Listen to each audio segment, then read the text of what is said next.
에이스 외에 중요 인물을 한 명 더 죽일 예정인데 그 후폭풍이 너무나도 두렵습니다. 원피스에서 가장 유명한 오다의 인터뷰를 뽑으라면 아마 이 인터뷰일 것입니다. 이 소문은 마치 골디로저의 유언 마냥, 조이보이의 전설 마냥 에이스의 죽음 이후 10년 이상 독자들에게 입에서 입으로 전달되어 아직까지도 누가 이 예언의 주인공이냐에 대한 토론이 끊이지를 않는데요. 이 인터뷰는 모두 거짓입니다. 한국에서만 퍼져있는 가짜 정보죠? 그런데 이 가짜 인터뷰가 계속 돌았었던 건 에이스의 죽음이 너무 화제가 되었기 때문도 있었지만 원피스가 혹은 오다이치로가 캐릭터를 잘 죽이지 않는 작가였기 때문도 있습니다. 오다가 캐릭터를 죽이지 않는 이유는 연애 때문인데요. 사람이 죽는 장면을 그리고 싶지 않은 이유는 연애 때문입니다. 저는 전투 후에는 늘 연애를 그리고 싶어요. 누군가가 죽으면 즐거운 연애를 할 수 없잖아요. 연애는 제가 생각하는 가장 이상적인 형태의 우정입니다. 그래서 마지막도 연애로 끝마치고 싶어요. 하지만 이것이 벌써 5년 전 인터뷰입니다. 많은 것이 변할 수 있는 시간이죠. 실제로 적들마저도 죽이지 않던 오다는 상황 에피소드에 들어서면서 함께한 이들의 죽음을 그리기 시작한답니다. 처음엔 믿을 수가 없었죠. 그래서 이번에 가프의 죽음도 매우 불안합니다만 현생이든 만화이든 사건이 일어나면 결과가 있어야 하고 그 결과는 앞으로의 미래에 어떤 영향을 끼치게 될 것인가가 중요합니다. 지금 오다는 행콕의 능력을 뺏으러 갔던 검은 수염이 코비와 조우하게 되고 검은 수염이 코비를 하치노스로 납치해와서 코비를 빌미로 독립왕국을 세우려는 계획을 세웠으나 가프가 코비를 구하러 와서 하치노스를 뒤집어 엎는 상황을 만들었습니다. 그리고 나레이션 같은 피사로의 대사로 하치노스 사건의 결과 혹은 결론을 냈죠. 그리고 이 결과는 서사적으로 이어져야 하기에 무조건 상황적으로 혹은 루피에게 나쁜 쪽으로 흘러가야 합니다. 그렇기에 생고쿠와 추루가 구하러 온다. 항상 가프와 함께 있던 해군이 구하러 온다. 아오키지가 갑자기 가프를 데리고 탈출한다. 같은 스토리는 나오지 않을 것 같다고 생각합니다. 그렇다면 여기서 이어질 나쁜 상황은 딱 하나뿐이 없습니다. 지금 가프가 하치노스에 들어간 건 검은 수염이 자신의 왕국을 세우겠다는 계획에 도움을 준 것이나 마찬가지입니다. 왜냐하면 코비는 검은 수염과 해군과의 협상 테이블에서 무용지물인 존재가 되었기 때문입니다. 그것을 아오키지의 입에서 확인할 수 있었죠. 코비는 마린코드를 반납한 소드 멤버이기 때문에 해군이 아니며 해군은 그의 행동에 책임질 이유가 없다 라는 뜻입니다. 그럼에도 검은 수염은 코비로 해군과의 거래를 강행하겠다고 했지만 코비의 가치가 떨어진 것은 사실이고 협상 테이블에서 검은 수염이 이길 확률은 적어졌죠. 하지만 이 사건의 결과로 해군의 전설 가프가 협상 테이블에 올라오면 이야기는 달라집니다. 가프가 하치노스에 쳐들어갔을 때의 1080화의 제목처럼 가프는 해군의 전설의 영웅이며 천룡인의 직속 부하가 되기 싫어 대장 자리에 오르지 않고 계속 중장 자리에 머무르는 인망 있는 사내이자 골디로저를 몇 번이나 공지로 몰아넣은 사나이, 해적왕과 손잡고 록스디지백을 꺾은 사나이 등등 해군에서는 어쩌면 생고쿠보다도 더 전설적인 사내입니다. 그런 해군의 정의의 상징인 가프를 검은 수염이 협상 테이블에 내놓는다면 그 자체로서 해군의 상징이 무너지는 것과 다름없기에 해군은 마린코드를 잃어 책임질 필요도 없는 코비와는 달리 어떠한 스탠스를 취할 수밖에 없을 것이라 생각합니다. 그리고 해군은 해적이라는 악과 협상을 타결하였다는 오명을 남길 수는 없기에 결과는 전쟁뿐이라고 생각합니다. 해군과 해적의 전쟁 말이죠. 다시 말하겠습니다. 해군과 사왕의 전쟁 말이죠.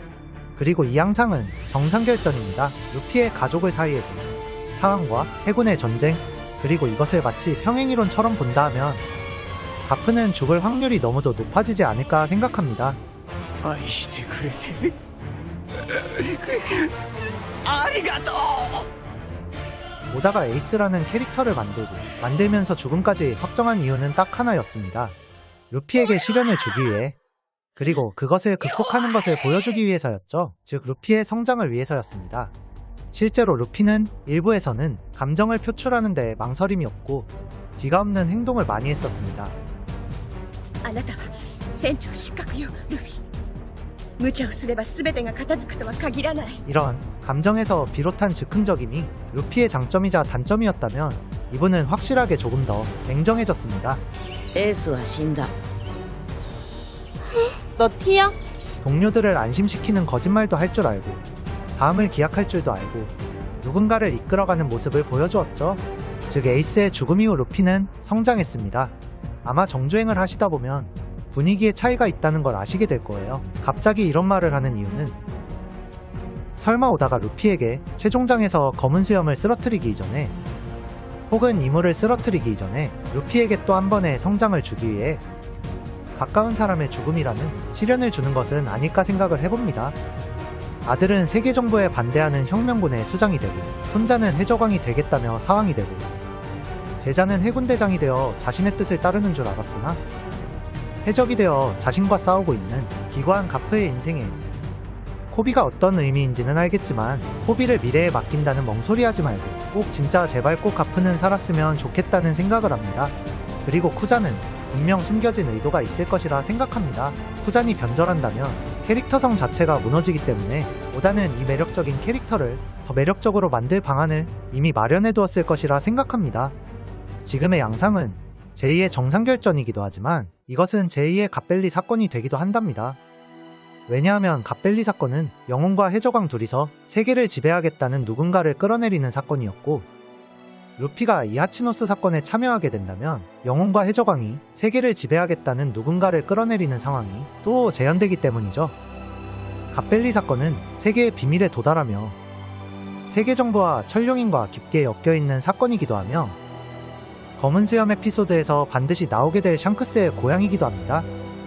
즉 검은 수염 에피소드는 단지 전쟁 에피소드뿐만 아니라 세계의 비밀, 그리고 피가랜드 가문의 정책, 그리고 지배의 뜻을 가진 뒤의 운명에 대한 떡밥들도 같이 풀릴 것이라 생각합니다.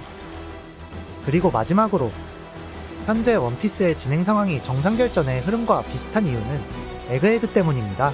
오다는 정상결전이 일어나기 이전에 샤봉디 제도에서 키자로와 파시피스타들로 일진 모자 일당이 감당할 수 없게 만들고 ここは逃げよう。一緒じゃダメだ。バラバラに逃げるぞ。 쿠마로 하여금 동료들을 여러 곳으로 보내 갈기갈기 찢어놓았습니다. 그리고 지금도 마찬가지로 키자로와 세라피, 패턴성으로 또 밀짚 모자 일당이 감당할 수 없는 시련이 다가오고 있고 너무도 완벽하게도 동료들은 팀이 나뉘어 있는 상태입니다. 이대로 키자로와 세턴성과 세라핌들이 들이닥치기만 하면 제2의 샤봉디 제도가 구현이 되는 것이죠. 그리고 종장에 와서도 아직도 거슬리는 녀석이 하나 있습니다. 바로 카리브. 어쩌면 팀이 갈기갈기 찢겨졌을 때의 써니오는 샤봉디 제도에서 유발이 지켜주었듯이 이 녀석이 책임져주지 않을까라는 망상도 해보며 제2의 정상결전을 기대하고 레벨리도 한 템포 쉬고 하치노스도 한 템포 쉬어가는 지금 이제 드디어 주인공이 나올 때가 되었다고 생각합니다. 주인공이 나오지 않아야 재미있는 만화라고는 하지만 막상 루피가 나오면 또 반가우실 거라 생각합니다. 제발 자식복, 손자복, 제자복 없는 가프가 마음 아프게 죽지 않고 같이 완결을 볼 수 있기를 바라며 다음 영상에서 만나요. 俺は生まれてきてもよかったのかな。そりゃあおめえ生きてみりゃわかる。